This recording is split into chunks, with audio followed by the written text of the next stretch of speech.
Hey everybody, Mike Smith from Lifesong Church, and as always, my bones are on fire from God and I can't shut up. What is the number one test of faithfulness for us Christians? What's one of the most important things we do to show a continual faithfulness? Well, it's something that God has established in the very beginning. When God created the heavens and the earth, He called the seventh day sanctified, holy, blessed. He called it His rest. It's His Sabbath that He started. And in the Ten Commandments, the fourth commandment, He says, remember my Sabbath. It's the only one that He says remember. Why? Because people are going to forget it. They get complacent and lackadaisical.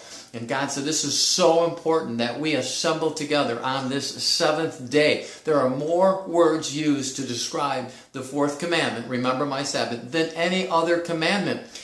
Jesus and the Lord told us that this is a never-ending covenant. The Sabbath, it's a never-ending covenant. It doesn't stop. It doesn't cease. Jesus said He's Lord of the Sabbath. This is something that's so important. As soon as the nation of Israel became a nation, when they were in Egypt and they came out of Egypt, they came out of bondage, the first thing that God did is He tested them with their faithfulness to the Sabbath. And God was upset because they wouldn't enter His rest. They wouldn't enter His Sabbath. And He was so upset with that whole generation that they never entered into the promised land. That first group that came out of Egypt, the older generation, died because they wouldn't honor the Sabbath. That's how important it is to God. It is our number one test of faithfulness. Please, please, please come out of this defiled Sabbath that's around us, that's consumed us as believers. Be faithful. Assemble together. If there's any hope for America, it's in the believers' faithfulness to assemble together.